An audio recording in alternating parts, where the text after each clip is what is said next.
इस क्वेश्चन में क्या बोला है, एनालाइज लीनियर पैटर्न्स।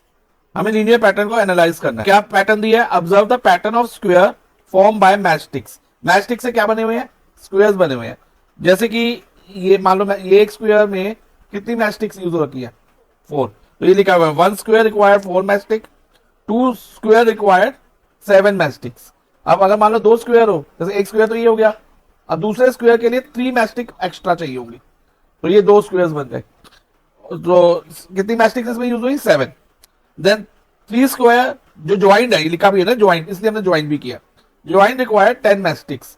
अब 3 और आ जाएगी, एक मैचस्टिक हो गई, एक ही हो गई और एक ही। तो 3 स्क्वायर में कितनी है, 10 मैचस्टिक्स। ऐसे आगे जोड़ते जाएंगे हम।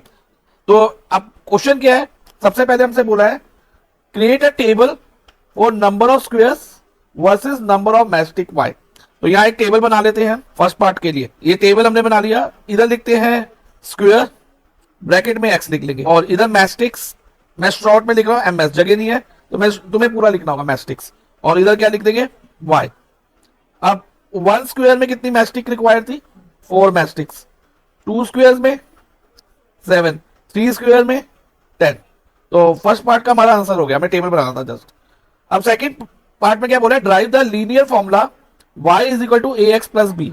हमें एक लीनियर फॉर्मूला बनाना है सेकंड पार्ट में, और लीनियर फॉर्मूला जो होता है ना इस फॉर्म का होता है, y is equal to a x plus b, इसकी जनरल फॉर्म होती है लीनियर फॉर्मूला की।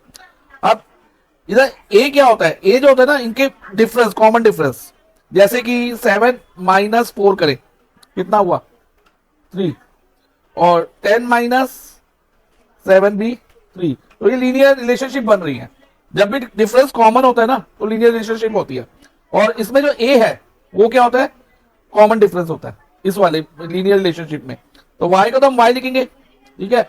और a जो है हमारा 3 हो गया, 3x, और b क्या होगा, जो इसकी स्टार्टिंग वैल्यू थी, मैचस्टिक्स स्टार्टिंग वैल्यू जो थी, नंबर ऑफ मैचस्टिक कहां से स्टार्ट हो रही थी, 4 से, तो 4 इधर आएगी। a जो होता है कितना कितना इंक्रीज हो रहा है वो हो गया, और जो b है वो स्टार्टिंग वैल्यू होती है हमेशा, ठीक है। तो ये समझ आया इतना। तो ये हमारा सेकंड पार्ट का आंसर हो गया। अब आगे क्या लिखा है, how many matchsticks are needed to form 50 squares. 50 squares के लिए कितनी मैचस्टिक चाहिए होगी, 50 स्क्वायर के लिए कितनी मैचस्टिक। तो यानी कि हमने जो स्क्वायर्स है उसको क्या अज्यूम किया था, x। तो यानी कि x की जगह हमें इधर क्या लिखना होगा, 50। तो हमें नंबर ऑफ मैचस्टिक y पता चल जाएगी। तो हम लिखेंगे y is equal to x की जगह क्या आ जाएगा, 50 आ जाएगा। 3 into 50 plus 4, 3 into 50 is 150 plus 4, तो 154। तो 154 मैचस्टिक रिक्वायर्ड होगी 50 स्क्वायर्स की। जैसे हम आगे बनाते जाएं, ऐसे एक और बना ले, फिर एक और बना ले, और आगे कंटिन्यू करते जाएं, तो 50 ऐसे 50 स्क्वायर बनाएंगे तो उसमें कितनी मैचस्टिक्स यूज होगी, 154।